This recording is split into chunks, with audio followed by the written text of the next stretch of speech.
Let me read to you a passage from the 20th chapter of St. Matthew's Gospel, verses 20 to 28. It's the Gospel for the feast of St. James the Apostle on July the 25th.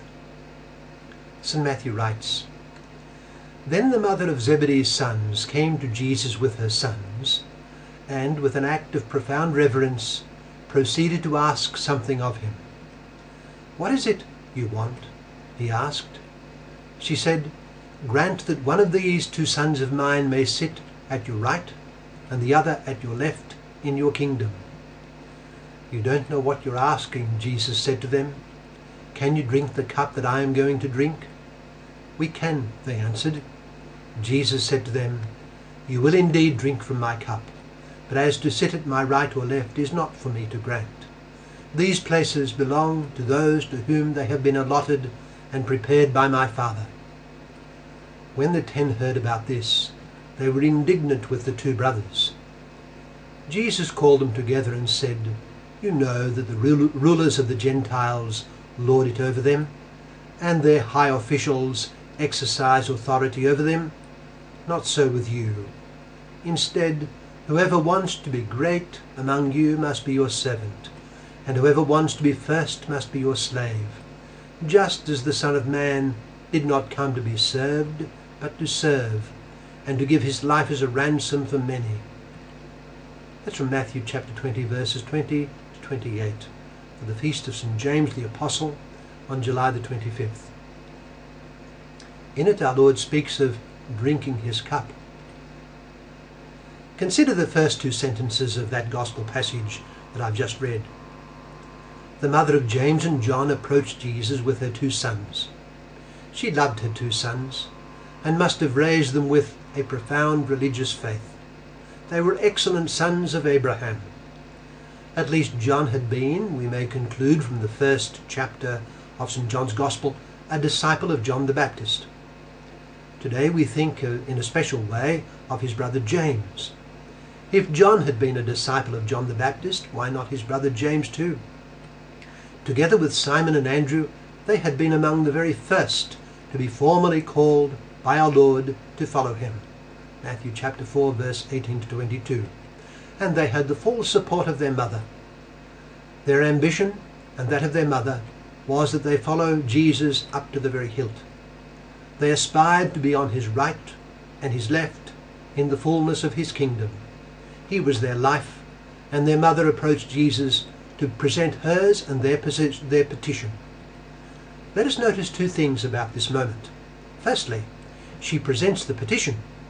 She is the intercessor. It is her prayer and theirs, but there was a special strength, it seems, in her asking him on their behalf. It reminds us of the importance of our praying for people, including those who are close to God, as her 2 sons undoubtedly were. It also shows that we ought gratefully accept the prayers of others on our behalf and seek the prayers of those now with God in heaven.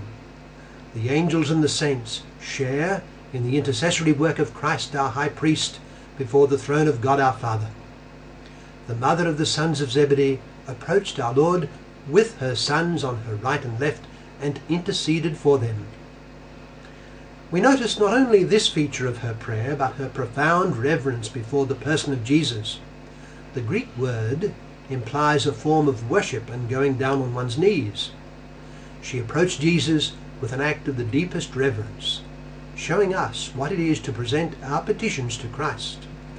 If we act with deep reverence when at prayer, this very action assists us in being reverent.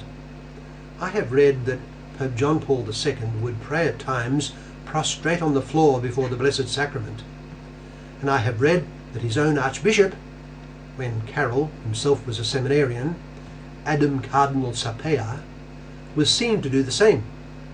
Praying on one's knees has a long pedigree in the tradition of physical posture during prayer. Let us resolve to pray with deep reverence before Christ, the Holy One of God. Let us also resolve to intercede for others, as was the mother of the sons of Zebedee at this moment. But let our gaze turn to the Lord who was being petitioned. We notice that at her act of reverence he immediately asked her what she wished him to do for her. "What do you want?" he asked.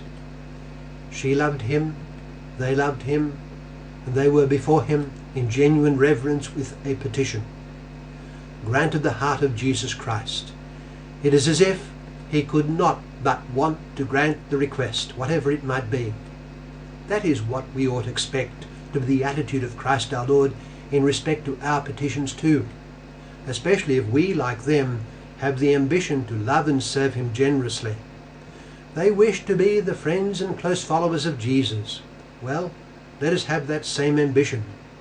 Their hopes were probably mixed with a little self-interest. Possibly they wanted to be prominent in the glory to come, and our motives may be mixed for all we know. But still, let us resolve to love Jesus Christ just as they had this resolve. Do I wish to be a friend of Jesus Christ? I do? Then I ought to approach him with all my petitions, with all my ambitions to follow him closely, and with all my requests for others both living and dead. He will assuredly ask me, "What do you want?" That is to say, I ought have faith in Jesus Christ, expecting this kind of response from him. All too often people do not ask God for what they want and need because they do not think in their heart of hearts that God is able to answer their petitions or that he wants to. But Christ manifestly wanted to answer the request of the mother of the sons of Zebedee. The problem was that they did not know what they were asking and what it would entail from them. This is something we constantly overlook in, well, the petitions we present to God. Our requests may entail things of which we have no idea. Still, let us present them with the readiness to do and to accept whatever God may ask of us in our turn. "Can you drink the cup I shall drink?" "We can," they answered.